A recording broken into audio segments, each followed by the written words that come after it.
Napakainit ng hangin. Humalo ang alikabok sa usok ng mga sasakyan sa Commonwealth Avenue. Pero mas mainit pa ang pakiramdam ni Marco sa loob ng murang kainan na iyon. Ang bawat sandali ay tila humihinto, at ang bawat tingin mula sa mga kasama ni Celeste ay tila isang matalim na sibat. Pinilit niyang humiti, hinawakan ang basong pansit canton na ginawa niyang baso ng tubig. Mahalaga ito sa kanya. Binili niya ito mula sa kinita niya sa pagiging construction worker sa araw at delivery driver sa gabi. Hindi ito marangya, pero para sa kanya, simbolo ito ng pagpupursige at pagmamahal. Isang maliit na bagay na ibinahagi niya sa taong pinakamamahal niya. Marco, ano ba naman yan? Bakit baso ng pansit ang ginagamit mong baso? Pilit ang tawa ni Celeste, pero ramdam ni Marco ang pagkadismaya sa boses nito. Ang mga kaibigan ni Celeste, sina Bea at Carla, ay nagkatinginan at nagtawanan ng mahina. Pakiramdam ni Marco, unti-unting lumiliit ang kanyang mundo. Nakalimutan ko kasi ang baso ko, Celeste.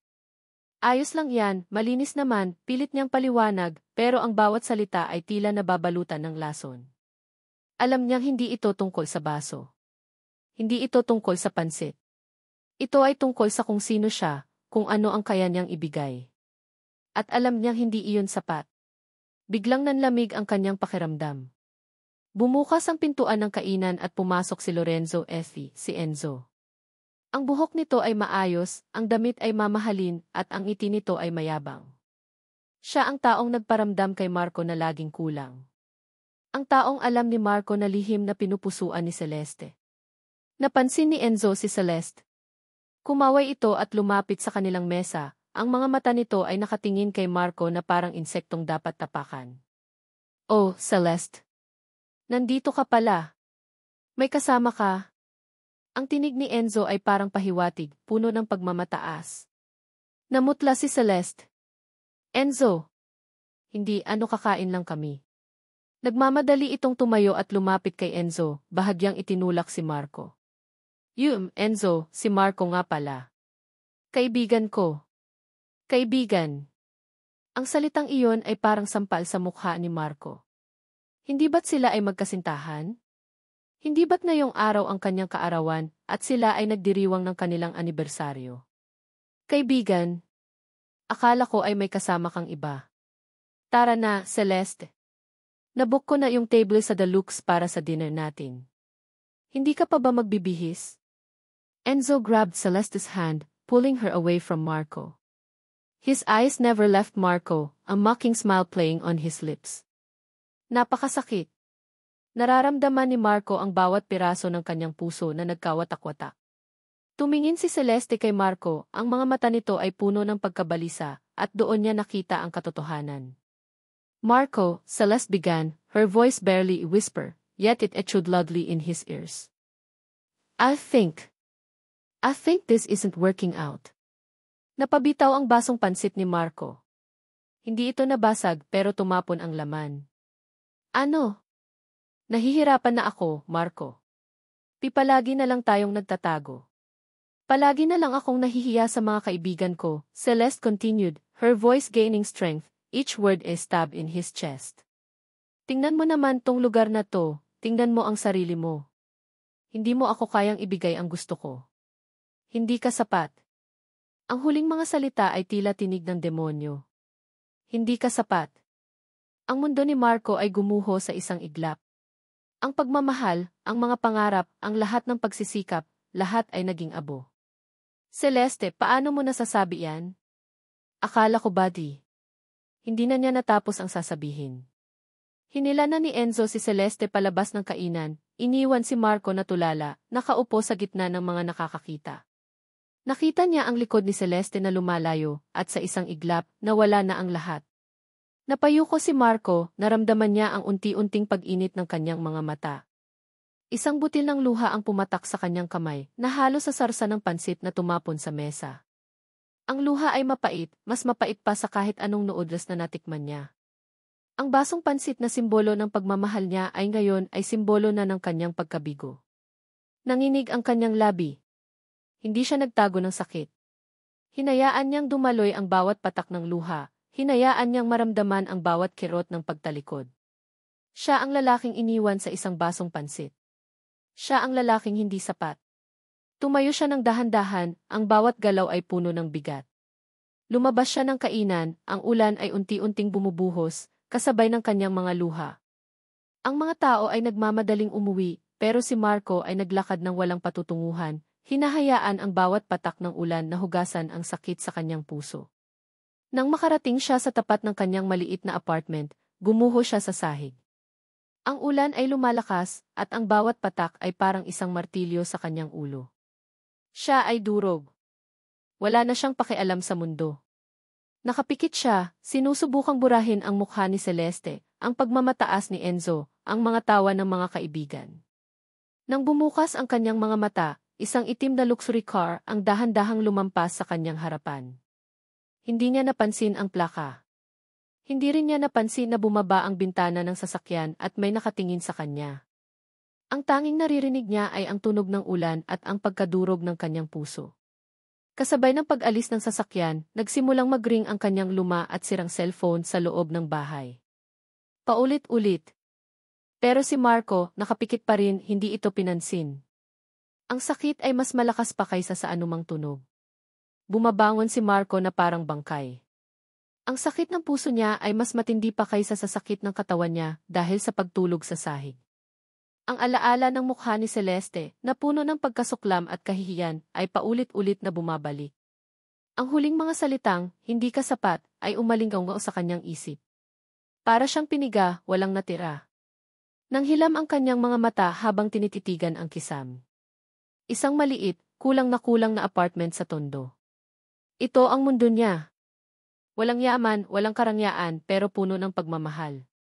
O iyon ang akala niya. Ang pagmamahal pala ay may presyo. At hindi niya kayang bayaran. Biglang nagring ulit ang kanyang luma at basag na cellphone. Kanina pa ito tumutunog. Sinilip niya. Isang hindi pamilyar na numero. Sino naman kaya ito? Wala siyang gana sumagot. Pero nagpatuloy ito sa pag-ring, nagpupumilit. Sa huli, pinindot niya ang answer button, ang boses niya ay basag. Hello. Magandang umaga, Jim Reyes. Ako po si Attorney Ricardo Lim. May kailangan po tayong pag-usapan tungkol sa isang mana, ang boses sa kabilang linya ay formal, may otoridad. Mana. Natawa si Marco, mapait. Mana. Ano namang mana ang mararating niya? Isang koleksyon ng mga basong pansit. Attorney Lim. Pasensya na po, pero sa tingin ko, nagkamali po kayo ng tawag. Wala po akong kaanak na mayaman. Hindi po ako si Ili Reyes na hinahanap niyo. Marco Reyes, anak po kayo ni Alejandro Vergara. Tuloy-tuloy ang tanong ng abogado, na tila hindi pinansin ang pagtanggi ni Marco. Napatigil si Marco. Alejandro Vergara? Sino iyon? Hindi niya kilala. Wala po akong tatay na ganyan ang pangalan. Ang tatay ko po ay si Mang Tonyo, ang nagpalaki sa akin. Pasensya na po. Akmang puputulin na niya ang tawag. Sandali, G. Reyes. Mahalaga ito. Tungkol po ito sa Veridian Holdings. Kailangan po tayong magkita sa lalong madaling panahon. May mga dokumento po akong kailangan ipakita sa inyo. Giit ng abogado, ang boses ay puno ng pagkaapura.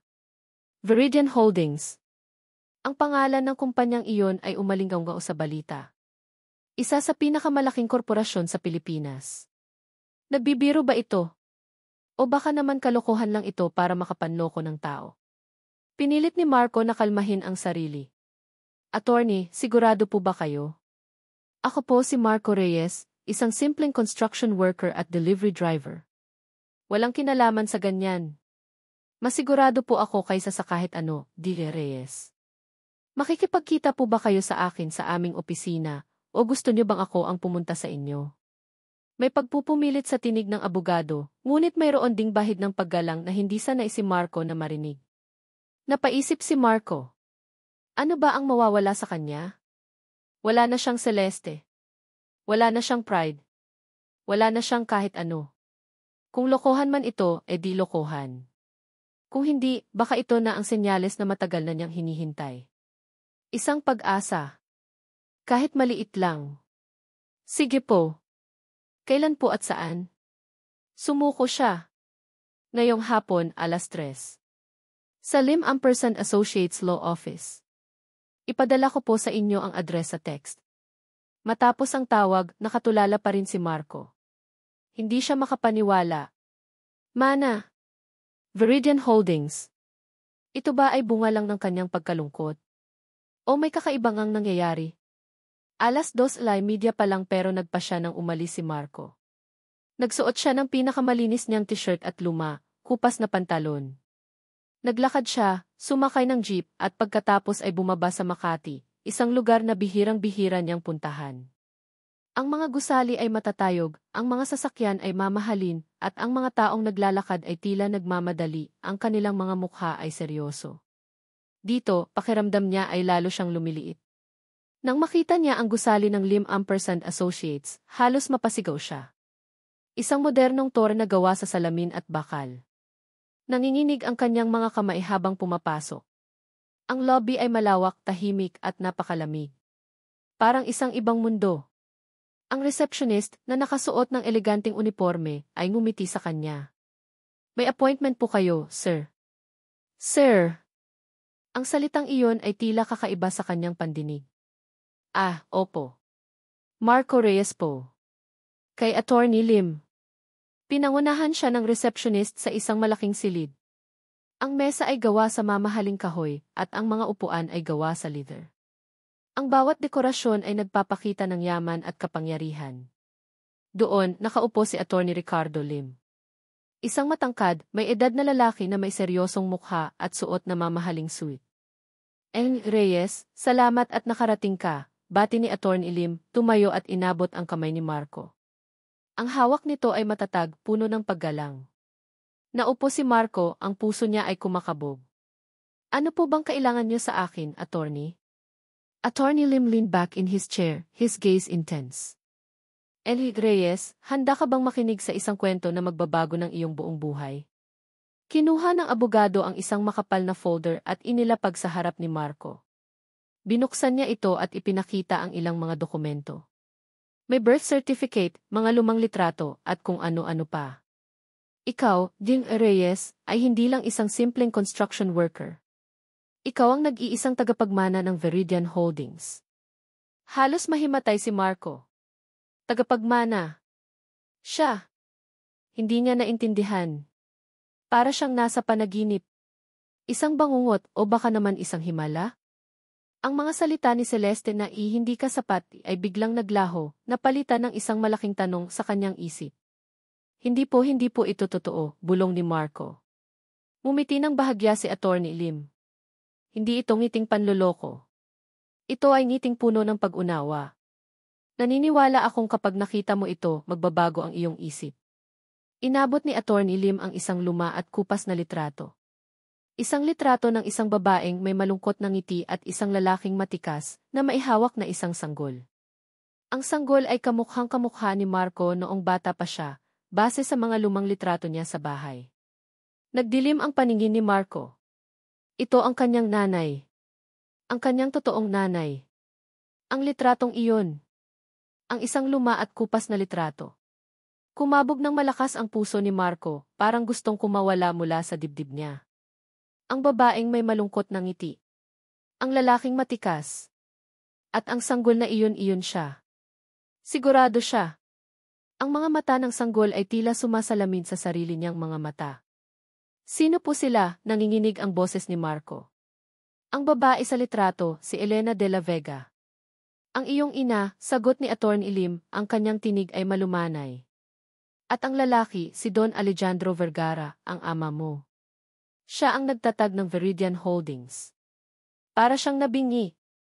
Ang mundo ay umikot. Elena de la Vega. Alejandro Vergara. Hindi niya maintindihan. Ang pangalan niya ay Marco Reyes. Ang kanyang ina ay si Aling Nena, ang nagpalaki sa kanya. Ang kanyang ama ay si Mang Tonyo. Isang kasinungalingan. Isa itong malaking kalokohan. Hindi po totoo yan. Nagkakamali po kayo. Hindi ko po sila kilala, halos pasigaw na sabi ni Marco. Tumayo siya, ang mga kamay ay nanginginig sa galit at pagkalito. Nagluloko lang po ba kayo? Sino po ba kayo para lokohin ako ng ganito? Nag-angat ng tingin si Attorney Lim, walang bakas ng pagkagalit sa mukha. Kalmado lang ito. Alam kong mahirap itong tanggapin, D.V. Reyes. Pero mayroon tayong sapat na ebidensya para patunayan ang bawat salita ko. Binuksan niya ang isang folder at inilabas ang isang certificate. Ito ay isang birth certificate. Nakasulat doon ang pangalan ng kanyang ina, Elena de la Vega, at ang kanyang ama, Alejandro Vergara. At ang petsa ng kanyang kapanganakan ay tugma sa alam niyang petsa. Pero bakit Reyes ang apelyido niya? Nang ipinanganak ka, G. Reyes, itinago ka ng iyong ina. Si Elena ay isang simpleng babae na nagtrabaho sa isang pamilya ng Vergara. Nagkainlaban sila ni Don Alejandro, ngunit tutol ang pamilya ni Don Alejandro sa kanilang relasyon dahil sa agwat ng kanilang estado sa buhay. Ikinasal sila ng palihim. Ngunit nang malaman ng pamilya Vergara ang tungkol sa iyo, nagkaroon ng malaking gulo. Nakinig si Marco, habang ang bawat salita ni Attorney Lim ay tila tumatago sa kanyang kaluluwa. Ang sakit ng paglisan ni Celeste ay pansamantalang naglaho, napalitan ng isang mas malalim na kirot ng pagkalito. Ang kanyang buong pagkatao ay tila nyanig. Nang pumanaw ang iyong ina sa isang aksidente, bata ka pa.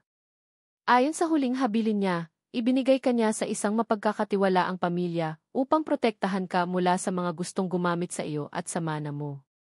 Ang pamilyang nagpalaki sa iyo, ang mga Reyes, ay malapit na kaibigan ng iyong ina. Ipinangako ko sa kanya na hahanapin kita sa takdang panahon. Naglabas si Attorney Lim ng isang sobre. Mayroon din tayong test results, D.V. Reyes. Kagagaling lang nito sa laboratorio. Ito ang pinal na patunay. Nanginginig ang mga kamay ni Marco habang kinukuha ang sobre. Binuksan niya. Ang mga salitang nakasulat doon ay nagpatunay. Hindi siya ordinaryo. Hindi siya isang Reyes sa dugo. Siya ay isang Vergara. Ang dugo ng isang bilyonaryo ay dumadaloy sa kanyang mga ugat. Parang robot na sumunod si Marco nang yayain siya ni Attorney Lim na bumisita sa isang libingan. Hindi ito ordinaryong sementeryo.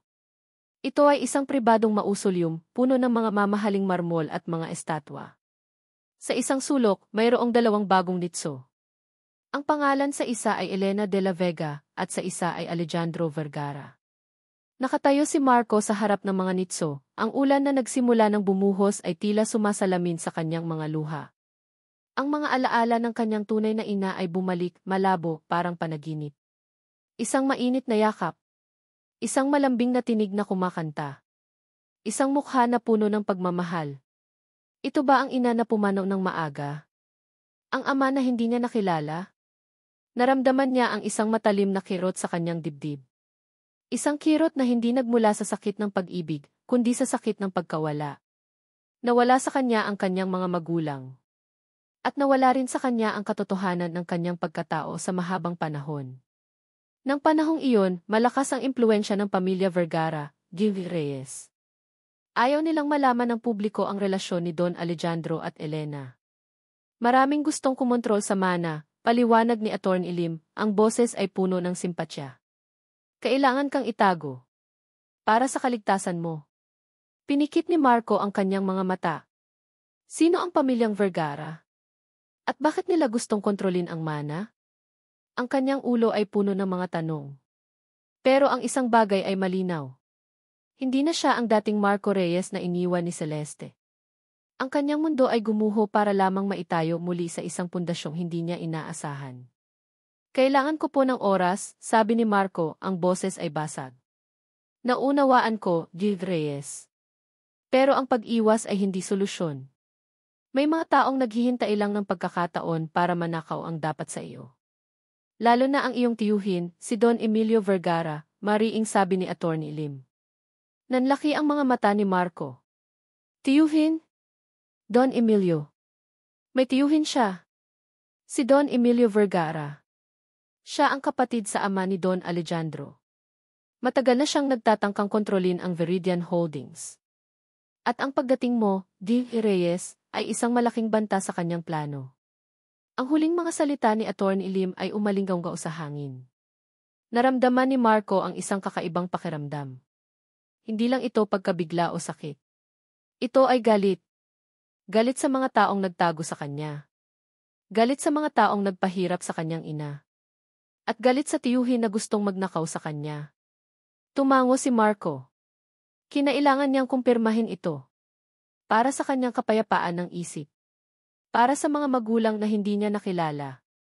Sige po, attorney, sabi ni Marco, ang tinig ay may bahid ng bagong determinasyon. Gagawin ko po ang huling city test para sa formal na pagkilala. Kung ito ang magpapatunay sa lahat, gagawin ko.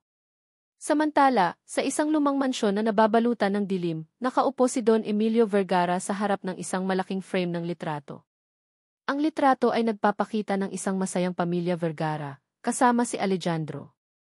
Ngunit ang mga mata ni Don Emilio ay nakapako sa isang blankong espasyo sa tabi ni Alejandro. Hinding-hindi ko hahayaan na may makaagaw sa akin. Hinding-hindi, Alejandro, bulong ni Don Emilio, ang kanyang mga labi ay nakangiti ng mayayabang. Ang ngiting iyon ay puno ng itim na lihim, mas madilim pa sa kahit anong sulok ng kanyang mansyon. Ang paghihintay ay tila walang katapusan. Bawat minuto ay parang oras.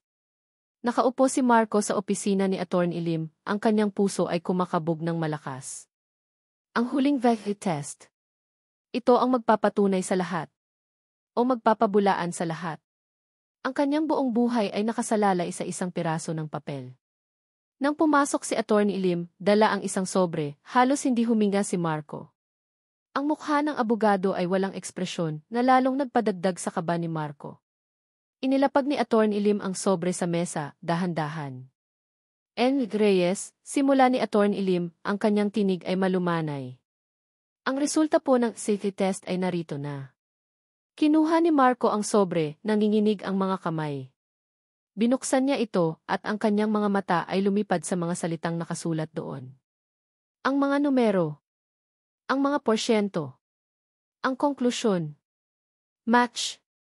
79.9% probability of paternal lineage. Napakagatlabi si Marco. Totoo nga. Hindi ito panaginip. Hindi ito kalokohan. Siya nga. Siya ang anak ni Don Alejandro Vergara. Siya ang nag-iisang tagapagmana ng Veridian Holdings. Ang lalaking minsang nag-inom sa basong pansit ay ngayon ay isang bilyonaryo. Ang mga mata niya ay napuno ng luha, ngunit sa pagkakataong ito, hindi ito luha ng kalungkutan, kundi luha ng pagkabigla at isang kakaibang pag-asa. Reyes, handa na po ba kayong harapin ang bagong kabanata ng inyong buhay? Tanong ni Attorney Lim, may bakas ng ngiti sa kanyang labi.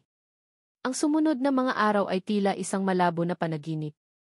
Sumailalim si Marco sa intensive training.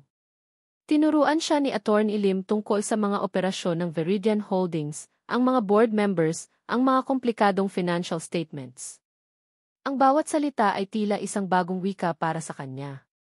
Mula sa paghawak ng martilyo, ngayon ay hawak niya ang mga reports na may milyon-milyong piso. Isang umaga, dinala siya ni Attorney Lim sa punong tanggapan ng Veridian Holdings. Ang gusali ay isang higanting salamin at bakal, umaabot sa kalangitan ng Makati. Nang bumaba siya mula sa mamahaling sasakyan, naramdaman niya ang bigat ng bawat tingin. Ang mga empleyado, ang mga security guards, ang mga taong naglalakad sa labas, lahat ay nakatingin sa kanya. Ang "The Lost Here" na matagal nang nawawala. Pumasok siya sa lobby na mas malaki pa sa buong apartment niya. Ang sahig ay makintab na marmol, ang kisame ay mataas, at ang mga dekorasyon ay nagpapakita ng walang hanggang yaman. Pakiramdam niya ay isa siyang dayuhan sa sarili niyang kaharian. Ang mga tao ay bumabati sa kanya, "Good morning, Sir Marco, welcome, Gil Reyes." Ngunit sa likod ng kanilang mga ngiti, nakikita niya ang pagdududa, ang pagtataka, at ang pagtatago ng paghusga. Ang unang board meeting ay isang pagsubok. Nakaupo si Marco sa dulo ng mahabang mesa, sa upuan na dapat ay sa kanya. Sa harap niya ay ang mga matatandang lalaki at babae, ang mga board members, na tila naghihintay na magkamali siya. Nagsalita si Attorney Lim, ipinakilala siya bilang ang bagong CEO at tagapagmana. Isang karangalan po na makasama kayo, simula ni Marco, ang kanyang tinig ay bahagyang nanginginig. Pinilit niyang magpakatatag. Marami pa po akong kailangan matutunan, pero sisiguraduhin ko po na gagawin ko ang lahat para sa kumpanyang ito. May ilang humiti, may ilang tumango. Ngunit ang isang tao ay nanatiling tahimik, ang kanyang mga mata ay nakatitig kay Marco na tila isang mandaragit na nakatingin sa kanyang biktima. Si Don Emilio Vergara. Ang kanyang tiyuhin. Siya ay nakaupo sa kabilang dulo ng mesa, ang kanyang mukha ay may pilit na ngiti, ngunit ang kanyang mga mata ay puno ng lamig at pagtatago. Maligayang pagdating, Apo, sabi ni Don Emilio, ang kanyang tinig ay malakas at may otoridad. Isang malaking sorpresa ang pagdating mo. Sana ay maging karapat-dapat ka sa pangalan ng pamilya. Ang salitang di Apo ay tila ironical. Ramdam ni Marco ang pagkabingi sa mga salita ni Don Emilio. Hindi ito pagtanggap. Ito ay isang babala. Ang balita tungkol sa Key Lost Here ng Veridian Holdings ay kumalat na parang apoy sa buong high society. Ang mga mukha ng mga taong minsang nagpahiya sa kanya ay ngayon ay nababalutan ng pagkabigla at inggit. Narinig niya ang mga bulungan. Ang mga headline sa mga dyaryo. Ang mga post sa social media. Mula sa basura, naging ginto ang kwento ng nawawalang tagapagmana ng Veridian Holdings. Sino si Marco Reyes? Ang misteryosong sihi na biglang sumulpot. Ang mga salitang iyon ay tila isang matamis na paghihiganti. Ngunit sa likod ng lahat ng iyon, naramdaman ni Marco ang isang kakaibang pag-iisa. Ang mundo niya ay nagbago, ngunit ang kanyang puso ay nanatiling sugatan. Ang kanyang paglalakbay ay nagsisimula pa lang. Isang gabi, habang nag-aaral siya ng mga financial reports sa kanyang bagong, malaking opisina sa penthouse, nag-vibrate ang kanyang cellphone. Isang hindi kilalang numero. Binuksan niya ang mensahe. Mag-ingat sa mga ngumingiti sa harap mo, baka sila pa ang pinakadelikado. Nanlaki ang mga mata ni Marco. Sino ito? Sino ang nagpadala ng mensaheng ito? At ano ang ibig sabihin nito? Ang kanyang mga mata ay kusang napatingin sa litrato ni Don Emilio na nakasabit sa dingding. Ang ngiti ni Don Emilio ay tila mas lalong lumalim sa dilim. Ang mensaheng iyon. Ang nagbabantang babala. Umikot-ikot sa isip ni Marco ang mga salita, habang nakatayo siya sa bintana ng kanyang bagong opisina, tinatanaw ang nagniningning na mga ilaw ng Makati. Sino ang nagpadala nito? Si Don Emilio ba? O may iba pa? Ang kanyang bagong buhay ay tila isang marangyang kulungan, puno ng mga pader na gawa sa pera at mga anino na nagkukubli sa bawat sulok. Ang pagmamalaki at inggit ay nasa lahat ng dako. Nasa isang corporate event si Marco ng sumunod na linggo, isa sa maraming gala dinner na ngayon ay bahagi na ng kanyang pang-araw-araw na buhay. Napakapaligid sa kanya ng mga taong nakasuot ng mamahaling damit, nagpapalitan ng matamis na ngiti at nagtatago ng mga matalim na salita. Pinilit niyang makisalamuha, ngunit ang kanyang puso ay nananatiling tahimik, hindi pa rin gumagaling mula sa nakaraang sakit. Biglang naramdaman niya ang isang kamay sa kanyang braso. Marco! Ikaw ba yan? Nilingon niya. Bumalik ang lahat ng sakit sa isang iglap. Si Celeste Garcia. Nakasuot siya ng isang mamahaling damit, at sa tabi niya ay si Aling Nena, ang kanyang ina, na may pilit na ngiti sa labi. Ang mga mata ni Celeste ay puno ng pagkabigla at isang bagay na mas malala pa, pagsisisi. Si Celeste, nagulat na sabi ni Marco. Ito ang unang pagkakataon na nagkita sila muli matapos ang insidente sa basong pansit. Ang lahat ng emosyon, galit, sakit, at isang bahid ng lason ay bumalik sa kanya. Napakalaki ng pinagbago mo. Hindi ko akalain na ikaw pala ang lost here ng Veridian Holdings, sabi ni Celeste. Ang boses nito ay puno ng paghanga na dati ay pagkasuklam. Napakalaki mong nagbago. Bakit hindi mo sinabi? Napangiti si Marco, isang mapait na ngiti. Ano ba ang sasabihin ko noon, Celeste? Na isang araw, magiging mayaman ako. Siguro kung sinabi ko iyon, hindi mo ako iiwan sa isang basong pansit. Namutla si Celeste. Marco, hindi naman sa ganoon. Akala ko wala ng pag-asa. Bata pa lang ako noon. Nagkamali ako. Patawarin mo ako, Marco. Lumapit ito at pilit na hinawakan ang kamay ni Marco, ang mga mata ay puno ng luha. Ngunit hindi niya nakita ang pagmamahal. Nakita niya ang pagkagusto sa yaman. Maraming nangyari, Celeste, malamig na sabi ni Marco, inalis ang kamay niya mula sa pagkakakapit nito. At tapos na tayo. Matagal na. Lumapit si Aling Nena, ang mukha ay puno ng pilit na pagkabait. Marco, anak. Sana ay maintindihan mo si Celeste. Nagkamali lang ang anak ko. Pero mahal ka pa rin niya. Alam kong ganoon din ang nararamdaman mo para sa kanya, di ba? Yumiling si Marco. Hindi po. Hindi na. Hindi ko na po siya mahal. Ang mga salitang iyon ay tila pinalaya ang isang malaking pasanin sa kanyang dibdib. Hindi na siya ang dating Marco na gustong maging sapat para kay Celeste. Siya ay Marco Reyes, ang tagapagmana. At alam niyang hindi na niya kailangan ang pagmamahal na may presyo. Ngunit bago pa sila makasagot, may isang babae na lumapit sa kanya. Nakasuot siya ng isang simpleng damit, ngunit ang kanyang ngiti ay maliwanag at totoo. Siya ay si Isabel Bell de la Cruz. Nakita niya ito sa mga balita, isang aktivista at volunteer sa iba't ibang charity programs. Ang kumpanya niya ay sponsor sa isa sa mga programang ito. El Reyes, gusto ko lang po sanang pasalamatan kayo sa tulong ng inyong kumpanya sa aming charity project. Sabi ni Bell, ang kanyang tinig ay malinaw at puno ng sinseridad. Ang kanyang mga mata ay nagpapakita ng kabaitan at pag-unawa.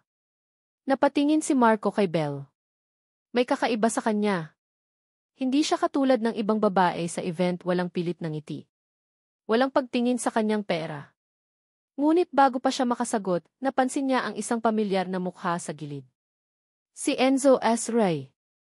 Ang kanyang mukha ay puno ng galit nang makita niya si Celeste na nakikipag-usap kay Marco. Lumapit ito, ang kanyang mga mata ay nagbabaga. Celeste, anong ginagawa mo rito? At bakit ka nakikipag-usap sa kanya? May paghamon sa tinig ni Enzo. Enzo, wala ka nang pakialam, sigaw ni Celeste, pero halata sa boses nito ang kaba. Kausap ko lang si Marco. Kausap? O sinusubukan mong bumalik sa kanya ngayong mayaman na siya? Matalim na tanong ni Enzo, ang kanyang mga mata ay puno ng paghamak. Akala ko ba ay ako ang mahal mo? Ang taong kaya kang bigyan ng lahat. Nagkaroon ng tensyon sa paligid. Ang mga bulungan ay lumakas. Nakita ni Marco ang mukha ni Celeste na namumula sa kahihiyan. Ngayon, siya naman ang nahihiya. Ang karma ay tila bumalik ng doble. Hinarap ni Marco si Enzo. Wala kang karapatan na sumigaw sa kanya. At wala kang karapatan na manghimasok sa buhay ko. Nagkatinginan si Marco at Enzo, ang mga mata nila ay nagbabanggaan, puno ng matinding galit. Ngunit sa likod ng lahat ng kaguluhan, muling napalingon si Marco kay Bell. Ang mga mata nito ay nakatingin sa kanya, hindi nang husga, kundi puno ng pag-unawa at isang bahid ng paghanga. May kakaiba sa mga mata ni Bell. Tila pamilyar ang kanyang ngiti. Parang nakita na niya ito dati. Pagkatapos ng gulo, habang paalis na si Marco, napansin niya ang isa pang bagay. Ang simpleng damit ni Bell. Ang kanyang mabuting puso. Ang kanyang mapagkumbabang presensya. Biglang may nag-flash sa isip ni Marco. Isang araw sa Tondo, bago ang lahat ng ito. Isang babae ang nadapa mula sa jeep, nahulog ang kanyang mga gamit. Tinulungan niya ito. Ang kanyang mukha ay pamilyar. Ang kanyang ngiti ay pareho. Ang damit niya ay simple. Nanlaki ang mga mata ni Marco. Hindi kaya siya ang babaeng tinulungan niya noon? Ang babaeng hindi niya naisip na makikita niya muli. At sa ganitong paraan, ang kanyang puso ay biglang kumabog, hindi dahil sa sakit, kundi dahil sa isang bagong, kakaibang pakiramdam ng pag-asa at pag-asa. Ang ngiti ni Marco. Ang ngiting iyon ay tila pamilyar, ngunit hindi ko matukoy kung saan. Nang gabing iyon sa event, naramdaman ko ang isang kakaibang koneksyon sa kanya. Hindi siya katulad ng ibang mayayaman na nakilala ko. Mayroong isang bagay sa kanyang mga mata na nagpapakita ng kababaang loob at isang bakas ng kalungkutan. Nagsimula kaming magkita ni Marco. Hindi sa mga mamahaling restaurant o exclusive clubs. Madalas, nagkikita kami sa mga coffee shop o kaya ay naglalakad sa parke. Minsan, sinasamahan niya ako sa mga charity event ko at doon ko nakita ang tunay na Marco. Hindi siya nagpapanggap. Hindi siya nagmamayabang. Siya ay nakikinig sa mga kwento ng mga tao at ang kanyang mga mata ay puno ng simpatya. Alam mo, Belle, sabi niya isang hapon habang nagkakape kami sa isang maliit na tindahan, mas gusto ko ang ganito. Walang pressure. Walang mga matang nakatingin. Dito, pakiramdam ko, ako lang si Marco. Umiti ako. At iyon ang gusto ko sa iyo, Marco. Hindi mo nakalimutan kung sino ka, kahit nagbago na ang lahat. Napakasarap ng pakiramdam na kasama siya. Walang paghusga. Walang pag-aalala kung sapat ba ako para sa kanya. Ang aming mga pag-uusap ay malalim, puno ng pag-asa at mga pangarap. Nagsimula kaming magbahagi ng mga personal na kwento. Nalaman ko ang tungkol sa kanyang nakaraan, ang sakit na dinanas niya, at ang kanyang mga pangarap na gamitin ang kanyang yaman para makatulong sa iba. Gusto kong gumawa ng mga foundation para sa mga batang walang tirahan, sabi niya isang gabi habang nakatingin kami sa mga bituin. Gusto kong siguraduhin na walang sinuman ang makakaramdam ng gutom o kahihiyan dahil sa kanilang kalagayan. Ang bawat salita niya ay nagpapatunay na siya ay isang mabuting tao. At unti-unti naramdaman ko ang isang kakaibang kilig. Ang puso ko ay tila nagbubukas muli. Ngunit hindi nagtagal, nagsimulang lumabas ang mga inggit. Si Celeste. Narinig ko ang mga bulungan sa social media at sa mga charity circles. Si Isabel de la Cruz daw, nilalandi si Marco Reyes para lang makakuha ng pondo sa kanyang foundation. Gold digger daw yan. Akala mo ba ay totoo ang kabaitan niya? Gusto lang niya ang pera ni Marco. Masakit. Pero hindi ako nagpatinag. Alam ko ang totoo. At alam kong alam din ni Marco ang totoo. Isang araw, habang may isang press conference para sa isang bagong proyekto ng Veridian Holdings, nilapitan ako ni Celeste. Ang kanyang mukha ay puno ng paghamak. Hindi mo ba nahihiya ang sarili mo, Belle? Akala mo ba ay hindi ko alam ang ginagawa mo? Nilalandi mo si Marco para lang sa pera niya. Bago pa ako makasagot, lumapit si Marco. Ang kanyang mukha ay seryoso. Celeste, tigilan mo na yan. Wala kang karapatan na husgahan si Belle. Marco, bakit mo siya pinagtatanggol? Hindi mo ba nakikita? Ginagamit ka lang niya, sigaw ni Celeste. Ang nakikita ko, Celeste, ay isang babaeng may malinis na puso. Hindi katulad ng mga taong naghuhusga sa iba dahil sa pera, matalim na sabi ni Marco at hinawakan niya ang kamay ko. Ang kanyang hawak ay matatag, nagbibigay ng lakas. Hindi ko kailangan ang pera para mahalin ang isang tao. At hindi ko kailangan ang mga taong nagmamahal sa akin dahil sa pera. Namutla si Celeste at umalis ng walang imik. Sa sandaling iyon, naramdaman ko ang isang malalim na pagmamahal para kay Marco. Siya ang lalaking handang ipagtanggol ako. Siya ang lalaking hindi nagpapahalaga sa yaman. Ngunit ang kapayapaan ay hindi nagtagal. Isang hapon, pumunta ako sa opisina ni Attorney Lim para mag-follow up sa isang legal document para sa foundation. Nang papalabas na ako, narinig ko ang boses ni Attorney Lim mula sa kanyang opisina. Ang pinto ay bahagyang nakabukas. Don Emilio, huwag po kayong mag-alala. Nasa ilalim pa rin ang kontrol natin si Marco. Hindi niya alam ang tunay na plano. Ang lahat ng impormasyon na nakukuha niya ay dumaan sa akin. Hindi niya malalaman ang tungkol sa iyong plano. Nanlaki ang mga mata ko. Don Emilio. Control. Plano. Attorney Lim. Ang taong pinagkakatiwalaan ni Marco. Ang taong nagdala sa kanyang bagong buhay. Narinig ko ang boses ni Don Emilio, puno ng pagmamataas. Siguraduhin mo lang, attorney. Ayokong magkaroon ng anumang aberya. Ang lahat ng ito ay para sa akin. At para sa ating hinaharap. Napakagatlabi ako. Ang aking puso ay kumabog ng malakas. Hindi ito totoo. Hindi ito maaaring totoo. Si Attorney Lim ay tila isang mabuting tao. Pero ang narinig ko ay nagpapakita ng isang madilim na katotohanan. Siya ay kakampi ni Don Emilio. At may plano sila laban kay Marco. Dahan-dahan akong lumayo sa pintuan, ang bawat hakbang ay puno ng takot. Hindi ko pwedeng sabihin ito kay Marco. Hindi pa. Hindi pa ako sigurado. Kailangan kong imbestigahan ito. Kailangan kong malaman ang totoo. Kung totoo ito, masisira ang puso ni Marco. At hindi ko hahayaan iyon. Nang makalabas ako ng gusali, ang aking isip ay puno ng mga tanong. Sino ang mapagkakatiwalaan? Ano ang tunay na plano ni Don Emilio? At paano ko poprotektahan si Marco nang hindi siya nasasaktan? Ang aking mundo ay biglang naging mas komplikado. Ang mga salita ni Belle. Ang tungkol sa pag-uusap ni Attorney Lim at Don Emilio. Umalingaw-ngaw ang mga ito sa isip ni Marco habang nakaupo siya sa kanyang opisina, nakatitig sa monitor ng kanyang computer. Hindi niya sinabi kay Belle na alam niya ang tungkol sa mensaheng natanggap niya noon. Ayaw niyang mag-alala si Belle, lalo na't hindi pa siya sigurado. Ngunit ang pagdududa ay tila isang laso na dahan-dahang kumakalat sa kanyang sistema. Nagsimula siyang maging mapagmasid. Ang bawat galaw ni Don Emilio sa board meetings. Ang mga ngiti nito na tila may nakatagong kahulugan.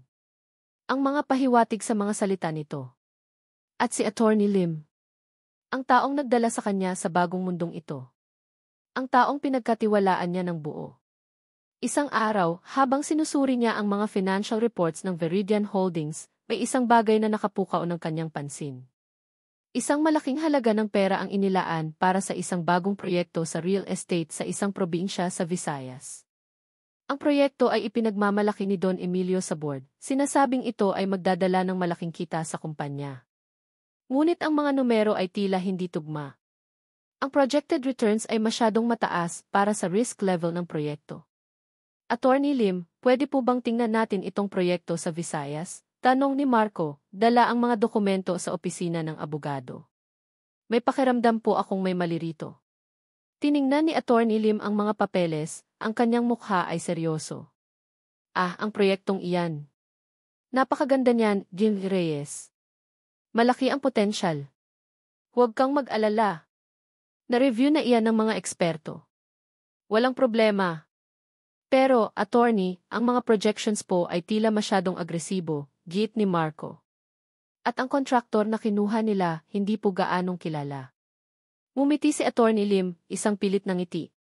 Enrique Reyes, naiintindihan ko ang pag-aalala mo. Pero kailangan nating magtiwala sa mga eksperto. Si Don Emilio mismo ang nag-endorso niyan. Siguradong-sigurado siya sa proyektong iyan. Ang pagpupumilit ni Attorney Lim ay nagpatunog ng alarma sa isip ni Marco.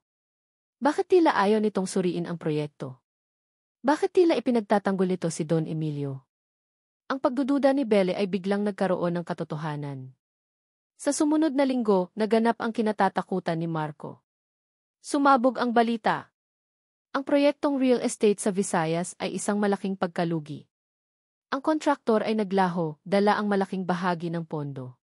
Ang Veridian Holdings ay nalugi ng bilyon-bilyong piso. Ang mga headline ay nagbabaga. Veridian Holdings, nalugi dahil sa malas na proyekto. Bagong CEO, walang alam sa negosyo. Marco Reyes, isang pagkakamali sa pamamahala? Kinuwestiyon ang kakayahan ng Lost here. Ang mga salitang iyon ay mas masakit pa kaysa sa mga salita ni Celeste. Ngayon, hindi lang ang kanyang pagkatao ang hinuhusgahan, kundi pati na rin ang kanyang kakayahan. Ang kanyang pangalan. Ang pangalan ng kanyang ama. Nang mag-board meeting, ang tensyon ay napakabigat. Ang mga board members ay nakatingin kay Marco na puno ng galit at pagkadismaya. Si Don Emilio ay nakaupo sa kanyang upuan, ang kanyang mukha ay puno ng pag-aalala, ngunit ang kanyang mga mata ay nagtatago ng isang matamis na tagumpay. Enrique Reyes, kailangan mo itong ipaliwanag, sigaw ng isa sa mga board members. Bilyon-bilyong piso ang nawala. Paano nangyari ito? Sinabi ko na po sa inyo na may mali sa proyektong ito. Pinayuhan ko po si Attorney Lim na suriin ito ng mas maigi, depensa ni Marco, ang kanyang tinig ay nanginginig sa galit. Ngunit biglang nagsalita si Attorney Lim. Enrique Reyes, hindi po iyan ang katotohanan. Ipinakita ko po sa inyo ang lahat ng dokumento. Kayo po ang nagdesisyon na ituloy ang proyekto. Mayroon po tayong mga email at minutes ng meeting na magpapatunay niyan. Nanlaki ang mga mata ni Marco. Naramdaman niya ang pagtaksil. Ang mga email. Ang mga minutes. Hindi niya naaalala ang mga iyon. Hindi niya naaalala na siya ang nagdesisyon. Ito ay isang bitag. Isang perpektong bitag. Nagsisinungaling ka, attorney, sigaw ni Marco. Hindi ko iyan ginawa. Enrique Reyes, kalma lang po, sabi ni Don Emilio, ang kanyang tinig ay malumanay, ngunit may bahid ng pagmamayabang. Naiintindihan ko ang pagkadismaya mo. Pero kailangan nating harapin ang katotohanan. Hindi ka pa sanay sa mundo ng negosyo. Marami ka pang kailangan matutunan. Ang mga salita ni Don Emilio ay tila nagpapatunay sa lahat ng pagdududa ng mga board members. Ang mga ulo ay umiling. Ang mga bulungan ay lumakas. Paano natin ipagkakatiwala ang kumpanya sa kanya? Baka mas maganda kung si Don Emilio na lang ang mamahala. Naramdaman ni Marco ang pagkabigla. Ang lahat ng kanyang pinaghirapan. Ang lahat ng kanyang pag-asa. Lahat ay tila nawawala. Dahil sa nangyari, D. Reyes, sabi ng chairman ng board, ang kanyang mukha ay seryoso, na pagdesisyonan ng board na pansamantala kang suspindihin sa lahat ng iyong tungkulin bilang si.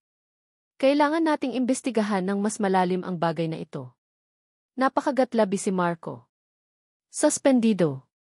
Nawala sa kanya ang lahat. Ang kanyang posisyon. Ang kanyang reputasyon. Ang kanyang karangalan. Ang sakit ng pagtalikod ni Celeste ay bumalik, ngunit ngayon mas matindi. Ito ay hindi lang tungkol sa pag-ibig. Ito ay tungkol sa kanyang pagkatao. Tumayo siya, ang kanyang mga kamay ay nakakuyom. Tumingin siya kay Attorney Lim na tila umiiwas sa kanyang tingin.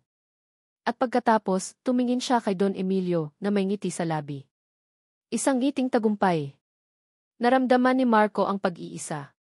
Ang mundo niya ay gumuho muli. Sino ang mapagkakatiwalaan? Sino ang totoo? Ang tanging naiisip niya ay si Belle. Ang babaeng nagbigay sa kanya ng pag-asa. Ang babaeng nagpapanatili sa kanyang pananampalataya. Ngunit ngayon, paano niya haharapin si Belle? Paano niya sasabihin na siya ay muling nabigo? Ang kanyang puso ay puno ng takot. Takot na baka mawala rin sa kanya si Belle. Takot na baka hindi siya sapat. Muli. Narinig ko ang balita. Ang iskandalo sa Viridian Holdings. Ang pagsuspindi kay Marco. Ang aking puso ay kumabog ng malakas, hindi dahil sa pagkabigla, kundi dahil sa matinding pag-aalala. Alam kong hindi ito kasalanan ni Marco. Alam kong ito ay gawa ni Don Emilio. At alam kong si Attorney Lim ay may kinalaman dito. Agad akong pumunta sa apartment ni Marco. Ang kanyang mukha ay puno ng pagkadismaya, ang kanyang mga mata ay walang buhay. Nakaupo siya sa sofa, nakatingin sa kawalan. Ang dating matatag na Marco ay tila gumuho. Marco, tawag ko, lumapit at naupo sa tabi niya. Ayos ka lang ba? Umiling siya. Hindi, Belle. Hindi ako ayos. Hindi ko maintindihan. Bakit nangyari ito? Akala ko ay may pag-asa na ako. Akala ko ay magiging maayos na ang lahat. Ang kanyang tinig ay basag. Nagsinungaling si Attorney Lim. Pinagtaksilan niya ako. Hinawakan ko ang kanyang kamay. Alam ko, Marco. Alam kong hindi mo kasalanan ito. At alam kong hindi ka nag-iisa. Tumingin siya sa akin, ang kanyang mga mata ay puno ng pagtataka. Paano mo nasabi yan? Lahat sila, pinagkakatiwalaan ko sila. Tapos narinig ko ang pag-uusap ni Attorney Lim at Don Emilio, diretsong sabi ko. Narinig ko ang lahat. Ang tungkol sa kanilang plano. Ang tungkol sa kung paano nila gustong kontrolin ka. Hindi ko sinabi sa iyo agad dahil hindi ako sigurado. At ayaw kong saktan ka. Nanlaki ang mga mata ni Marco. Totoo ba yan, Belle? Tumango ako. Marco. Totoo. Kaya kailangan nating lumaban. Hindi tayo pwedeng sumuko. Hindi ka pwedeng sumuko. Niyakap ko siya ng mahigpit. Naramdaman ko ang init ng kanyang katawan, ang bigat ng kanyang pagkalungkot. Ngunit sa yakap na iyon, naramdaman ko rin ang isang bagong lakas.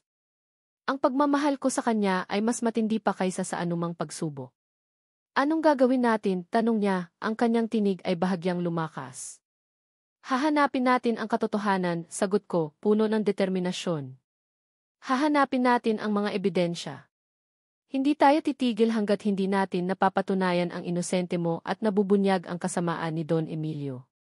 Nagsimula kami. Lihim kaming nagtrabaho. Gabi-gabi, pagkatapos ng trabaho ko, pumupunta ako sa apartment ni Marco. Sinusuri namin ang bawat dokumento. Ang bawat email. Ang bawat transaksyon na may kinalaman sa proyekto sa Visayas. Tingnan mo ito, Belle, sabi ni Marco isang gabi, habang nakaturo sa isang spreadsheet. Ang mga petsa ng mga approval na ito, tila may mali. Parang minanipula. At tingnan mo ito, sabi ko, nakaturo sa isang kontrata. Ang pirma ni Marco dito ay tila hindi tugma sa kanyang tunay na pirma. Pwede itong fake. Bawat araw, unti-unti naming nabubuo ang mga piraso ng puzzle. Nalaman namin na ang kontraktor na naglaho ay may koneksyon sa isang shell corporation na pag-aari ni Don Emilio. Nalaman din namin na ang mga email at minutes ng meeting na ginamit ni Atty. Lim laban kay Marco ay may mga pagbabago sa timestamp. Kailangan natin ng tulong, sabi ni Marco. Mayroon akong kilalang matandang empleyado sa Veridian Holdings. Si Mang Tonyo. Siya ang dating personal assistant ng tatay ko. Sigurado akong mapagkakatiwalaan siya. Kinabukasan, lihim kaming nakipagkita kay Mang Tonyo.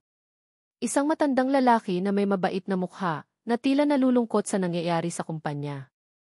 Ikinuwento namin sa kanya ang lahat. Nakinig si Mang Tonyo ng maigi, ang kanyang mukha ay seryoso. Alam ko na may mali sa kumpanya simula nang pumanaw si Don Alejandro. Ang iyong tiyuhin, si Don Emilio, ay matagal nang may masamang balak. Mayroon akong mga lumang dokumento na tinago ko. Mga dokumento na nagpapakita ng mga naunang pagtatangka ni Don Emilio na kontrolin ang kumpanya. Dinala kami ni Mang Tonyo sa isang lumang bodega na pag-aari ng pamilya Vergara. Sa loob, sa isang lumang kahon, nakita namin ang mga lumang ledger, mga sulat at mga audio tapes. Ang bawat isa ay naglalaman ng mga ebidensya laban kay Don Emilio. Habang sinusuri namin ang mga lumang dokumento, may isang bagay na nakapukaw ng aming pansin. Isang lumang cassette tape. May nakasulat na Elena de la Vega, last message. Nanginginig ang mga kamay ni Marco habaang inilagay ang tape sa isang lumang cassette player. Ang tunog ay malabo, puno ng ingay. Ngunit ang boses na lumabas ay malinaw. Ang boses ng ina ni Marco. Kung may mangyari sa akin, alam kong si Emilio ang may kagagawan. Gusto niyang kontrolin ang lahat. Gusto niyang mawala ang lahat ng may kinalaman kay Alejandro. Ipinagkatiwala ko si Marco kay Atty. Lim. Sana ay maprotektahan niya ang aking anak. Sana ay makita ni Marco ang katotohanan. Sana ay lumaki siyang ligtas at masaya. Ang boses ay unti-unting humina, napalitan ng isang malakas na ingay at pagkatapos ay katahimikan. Nakatulala si Marco. Ang kanyang ina. Ang kanyang ina ay pinatay. Hindi ito aksidente. Ito ay gawa ni Don Emilio. Ang galit ay umakyat sa kanyang lalamunan. Ang sakit ng pagkawala ay mas matindi pa ngayon. Niyakap ko si Marco ng mahigpit. Marco, narinig mo ba yan? Hindi ito aksidente. Pinatay siya ni Don Emilio. Ang kanyang mga mata ay puno ng luha, ngunit sa pagkakataong ito, hindi ito luha ng kalungkutan. Ito ay luha ng galit, ng determinasyon, at ng paghahanap ng katarungan. Nanginginig ang mga kamay ni Marco. Ang boses ng kanyang ina sa lumang cassette tape ay umalinggaw sa kanyang isipan. Ang katotohanan ay mas masakit pa kaysa sa inaakala niya. Hindi lang siya inabandona. Hindi lang siya itinago. Pinatay ang kanyang ina. At ang may kagagawan ay ang kanyang sariling tiyuhin, si Don Emilio. Ang galit ay nagliyab sa kanyang dibdib, mas matindi pa sa anumang apoy na naramdaman niya dati.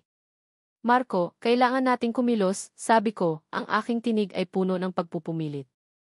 Mayroon tayong ebidensya. Ngayon, kailangan nating ibunyag ang lahat. Niyakap ako ni Marco ng mahigpit, ang kanyang katawan ay nanginginig. Hindi ko akalain na ganito ang mangyayari.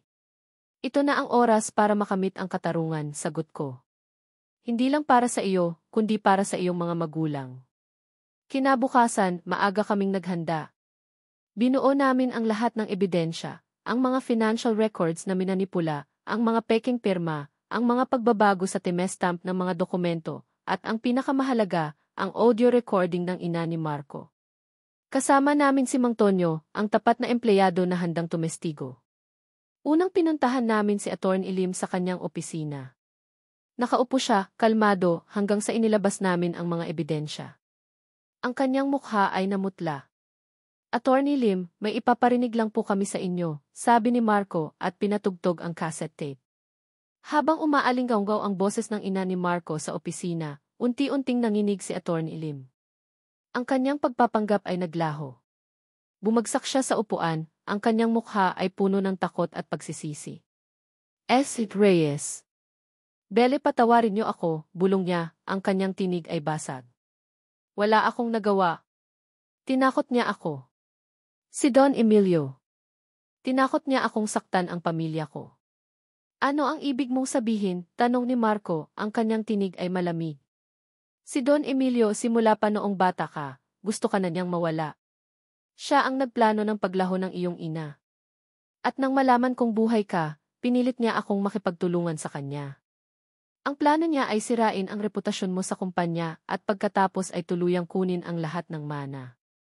Pero hindi ko ginawa ang lahat ng gusto niya. May mga bagay akong sinadya na hindi gawin sa pag-asang matutuklasan mo ang totoo, paliwanag ni Atty. Lim, ang kanyang mga mata ay puno ng luha. Nagsisisi ako, Gil Reyes.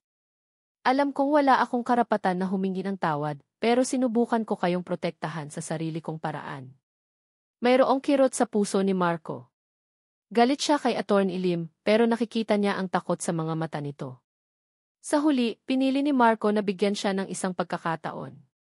Kung gusto mong tumulong, attorney, ngayon na ang oras. Kausapin natin ang board. Kinabukasan, sa isang emergency board meeting ng Veridian Holdings, ang tensyon ay namumutla. Nakaupo si Marco sa tabi ko, ang kanyang mukha ay seryoso, puno ng determinasyon. Sa kabilang dulo ng mesa, nakaupo si Don Emilio na may ngiti sa kanyang labi. Hindi pa niya alam ang mangyayari. Magandang umaga, mga kasamahan, simula ni Marco, ang kanyang tinig ay malinaw at matatag. Pinulong ko kayo para ibunyag ang katotohanan sa likod ng nangyari sa kumpanya. Hindi ito isang simpleng pagkakamali sa negosyo. Naglabas si Marco ng mga dokumento. Isa-isa niyang ipinaliwanag ang mga anomalya sa proyekto sa Visayas. Ang pagmamay-ari ni Don Emilio sa Shell Corporation. Ang mga peking pirma. Ang mga minanipulang petsa. Ang lahat ng ebidensya ay nakasalansan sa mesa. Namutla si Don Emilio. Nagsisinungaling ka, Marco. Wala kang ebidensya. Gusto mo lang akong sirain. Talaga ba, tiyuhin, sabi ni Marco. Mayroon akong mas matibay na ebidensya kaysa sa akala mo. Pinatugtog ni Marco ang cassette tape. Umalingaw-ngaw ang boses ng ina niya sa silid. Ang boses na nagbubunyag ng katotohanan sa likod ng kanyang kamatayan. Ang boses na nagtuturo kay Don Emilio bilang salarin. Nagulat ang lahat ng board members. Ang bulungan ay lumakas. Si Don Emilio ay tumayo, ang kanyang mukha ay namumula sa galit. Kasinungalingan. Lahat yan ay kasinungalingan. Wala kayong patunay, sigaw ni Don Emilio, at sinubukan niyang habulin si Marco. Ngunit bago pa niya maabot si Marco, pumasok ang mga pulis. At sa gitna ng lahat ng kaguluhan, tumayo si Atty. Lim. Ako po ang magpapatunay sa lahat ng ito, mga Ginoo, sabi ni Atty. Lim, ang kanyang boses ay nanginginig ngunit malinaw. Ang lahat ng sinabi ni Reyes ay totoo. Pinilit po ako ni Don Emilio na makipagtulungan. Ngunit ngayon, lalabas ang katotohanan. Ikinuwento ni Atty. Lim ang lahat. Ang pagbabanta ni Don Emilio sa kanya at sa kanyang pamilya. Ang mga lihim na pagpupulong. Ang pagpaplano ng iskandalo. Ang pagtatangkang sirain si Marco. Hindi, sigaw ni Don Emilio, sinubukan niyang tumakas, ngunit hinarang siya ng mga pulis. Hindi ito mangyayari. Ako ang may-ari ng lahat. Ako. Habang inilalabas si Don Emilio, ang kanyang mukha ay puno ng galit at pagkatalo, pumasok si Celeste sa silid. Ang kanyang mga mata ay nanlaki nang makita niya si Don Emilio na inilalabas ng mga pulis. At pagkatapos, nakita niya si Marco na nakatayo ng matatag at matikas, kasama ako sa tabi niya.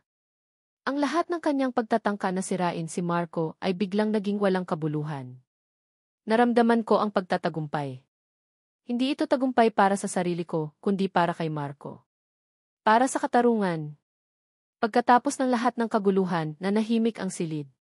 Tumingin sa akin si Marco, ang kanyang mga mata ay puno ng pasasalamat at pagmamahal. Belle, bulong niya, ang kanyang tinig ay puno ng damdamin. Wala ako rito kung wala ka. Niyakap ko siya ng mahigpit. Ang lahat ng paghihirap, ang lahat ng pagsubok, ay tila nawala. Sa wakas, ang katotohanan ay nanalo. Ngunit mayroon pa ring isang huling tanong. Ang tanong na matagal nang bumabagabag kay Marco. Humarap si Marco sa akin, ang kanyang mga mata ay nakatitig sa aking mga mata, puno ng pag-asa. Belle, nalampasan na natin ang lahat. Ngunit mayroon pa ring isang bagay, tatanggapin mo ba ang lalaking minsang tinawag na basong pansit na ito habang buhay? Ang tanong ni Marco. Ang tanong na matagal nang bumabagabag sa kanya. Ang tanong na nagpapaalala sa kanyang nakaraan, sa sakit na dinanas niya. Ngunit ngayon, ang mga salitang iyon ay puno ng pag-asa at pagmamahal. Marco, sagot ko, ang aking tinig ay puno ng kagalakan. Tatanggapin ko ang lalaking ito, ang lalaking may pinakamabuting puso na nakilala ko, habang buhay. Hindi mahalaga kung ano ang tawag sa iyo noon. Ang mahalaga ay kung sino ka ngayon. Niyakap niya ako ng mahigpit, at sa sandaling iyon, naramdaman ko ang kapayapaan. Ang lahat ng pagsubok, ang lahat ng laban ay tila naglaho. Ang tanging nararamdaman ko ay ang init ng pagmamahal. Makalipas ang ilang buwan, ikinasal kami ni Marco sa isang simpleng seremonya sa isang hardin. Walang ingranding handaan, walang mamahaling dekorasyon. Ang tanging naroon ay ang aming mga pamilya at ang mga kaibigan na tunay na nagmamahal sa amin. Si Mang Tonyo ang naging best man ni Marco at ang kanyang mga mata ay puno ng pagmamalaki. Ang aming kasal ay simbolo ng aming pagmamahalan, simple, totoo, at walang halong pagpapanggap. Ang singsing na ibinigay sa akin ni Marco ay hindi mamahalin, ngunit ito ay puno ng kahulugan. Ito ay gawa sa simpleng pilak na may nakaukit na puso laban sa yaman. Hindi ko kailangan ng ginto o diamante, Belle, sabi niya habang isinusuot ang singsing sa aking daliri. Ang puso mo lang ang kailangan ko. Iyon ang pinakamahalaga sa lahat. Pagkatapos ng kasal, bumalik si Marco sa Veridian Holdings bilang si. Ngunit hindi na siya ang dating Marco na nag-aalangan. Siya ay matatag, may paninindigan at puno ng pananaw. Ang kanyang pamamahala ay hindi lang tungkol sa kita, kundi sa pagiging responsable sa lipunan. Gusto kong gamitin ang kumpanyang ito para makatulong sa mga tao, sabi niya sa isang press conference, ang kanyang tinig ay puno ng determinasyon. Gusto kong magtayo ng mga paaralan, mga ospital, at mga programa para sa mga mahihirap. Gusto kong bigyan ng pag-asa ang mga taong tulad ko noon. At ginawa nga niya. Ang Veridian Holdings ay naging simbolo ng pagbabago. Ang mga proyekto niya ay nakatuon sa pagtulong sa mga komunidad.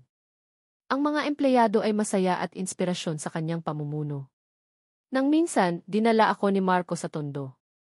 Hindi na siya nakatira doon, ngunit hindi niya nakalimutan ang kanyang pinanggalingan. Nagtayo siya ng isang community center, isang library, at isang training facility para sa mga kabataan. Ang mga tao sa Tondo ay nagmamahal sa kanya. Hindi dahil sa kanyang yaman, kundi dahil sa kanyang puso. Dito ako nagsimula, Belle, sabi niya habang nakatayo kami sa harap ng kanyang dating apartment. Dito ako natuto ng halaga ng pagpupursige. At dito ko rin naramdaman ang sakit ng pagtanggi. Pero ngayon, gusto kong gamitin ang lahat ng ito para makatulong sa iba. Samantala, si Celeste at Enzo. Ang kanilang mundo ay gumuho. Si Don Emilio ay nakakulong at ang lahat ng kanyang ari-arian ay kinumpiska. Ang pamilya Gacy ay nalugi dahil sa mga iligal na transaksyon ni Enzo. Si Enzo ay nawala ng lahat. Ang kanyang yaman, ang kanyang reputasyon. Si Celeste, na umaasa na babalik kay Marco, ay naiwan sa wala. Si Enzo ay iniwan siya, at ang kanyang mga kaibigan ay tinalikuran siya. Ang kanyang ina, si Aling Nena, ay patuloy na nagrereklamo, na lalong nagpadagdag sa kanyang pagkalungkot. Ang buhay na pinangarap niya ay naging abo. Ang kanyang paghahanap ng yaman ay nagdulot lamang ng kawalan. Isang araw, nakita ko si Celeste sa isang mall. Nakaupo siya mag-isa sa isang coffee shop, ang kanyang mukha ay malungkot at puno ng pagsisisi. Hindi na siya ang dating Celeste na puno ng pagmamayabang. Ngayon, siya ay isang babaeng nawala ng lahat. Hindi ako lumapit. Hindi ko alam kung ano ang sasabihin ko. Ngunit sa sandaling iyon, naramdaman ko ang isang bahid ng awa. Hindi galit. Hindi paghihiganti. Kundi awa. Bumalik ako kay Marco. Nakaupo siya sa kanyang opisina, nagbabasa ng isang libro tungkol sa philanthropy. Ang kanyang mukha ay payapa. Ang kanyang puso ay puno. Ano ang iniisip mo, mahal? Tanong ko. Iniisip ko kung gaano kalaki ang pinagbago ng buhay ko, sagot niya, at hinawakan ang aking kamay. Dati ang iniisip ko lang ay kung paano ako magiging sapat. Ngayon, ang iniisip ko ay kung paano ako makakatulong sa iba. Ngumiti ako. Iyon ang tunay na yaman, Marco. Ang puso na marunong magmahal at magpatawad. Sa huli, ang aming kwento ay hindi lang tungkol sa paghahanap ng yaman o paghihiganti. Ito ay tungkol sa paghahanap ng tunay na halaga ng isang tao. Ang halaga na hindi nasusukat sa pera o sa posisyon, kundi sa kabaitan, sa katatagan, at sa kakayahang magmahal ng walang kondisyon. Si Marco, ang dating basong pansit, ay natagpuan ang kanyang tunay na yaman. At ito ay nasa kanyang puso. At dito nagtatapos ang kwento ni na Marco at Belle. Maraming salamat sa inyong lahat, aming minamahal na mga tagapakinig, sa pagbibigay ng inyong mahalagang oras at puso sa kwentong ito. Sa bawat kabanata, sa bawat pagtawa, pagluha, at pagkabigla, kayo ang naging ilaw at inspirasyon sa aming paglikha. Bilang inyong manunulat, ang pagbuo ng kwento ni na Marco at Belle ay isang paglalakbay na puno ng damdamin. Nagsimula ito sa isang simpleng ideya, ngunit unti-unting lumalim at lumaki, kasama ang bawat karakter na huminga at nagkaroon ng sariling buhay. May mga sandaling ako mismo ay kinabahan, nasaktan at umasa para sa kanila. Ang bawat twist at turn ay binuo ng may pagmamahal, upang dalhin kayo sa isang roller coaster ng emosyon. Nais kong maramdaman ninyo ang bawat kirot ng pagtataksil, ang init ng pag-asa, at ang tamis ng pagmamahal na walang kondisyon. Sa huli, ang kwentong ito ay higit pa sa isang simpleng pag-ibig. Ito ay isang paalala na ang tunay na halaga ng isang tao ay hindi nasusukat sa kanyang yaman o posisyon sa buhay, kundi sa kanyang puso. Sa kakayahan niyang magmahal ng totoo, magpatawad at lumaban para sa tama. Ang pag-ibig ni Marco at Belle ay patunay na kahit gaano kahirap ang pagsubok, kung matatag ang inyong pananampalataya sa isa't isa at sa sarili, makakamit ninyo ang tunay na kaligayahan. Ito ay tungkol sa paghahanap ng pag-asa, kahit sa pinakamadilim na sandali, at sa pagtuklas na ang pinakamahalagang kayamanan ay nasa loob natin. Sana ay naramdaman ninyo ang mga mensaheng ito at nanatili itong kasama ninyo. Ang inyong mga komento at reaksyon ang magiging pinakamahalagang gantimpala para sa amin. Huwag mag-atubiling ibahagi ang inyong mga saloobin at damdamin sa ibaba. Ang inyong tinig ay mahalaga. Muli, mula sa kaibuturan ng aming puso, maraming salamat. Hanggang sa susunod na kwento, naway manatili kayong puno ng pag-ibig at pag-asa.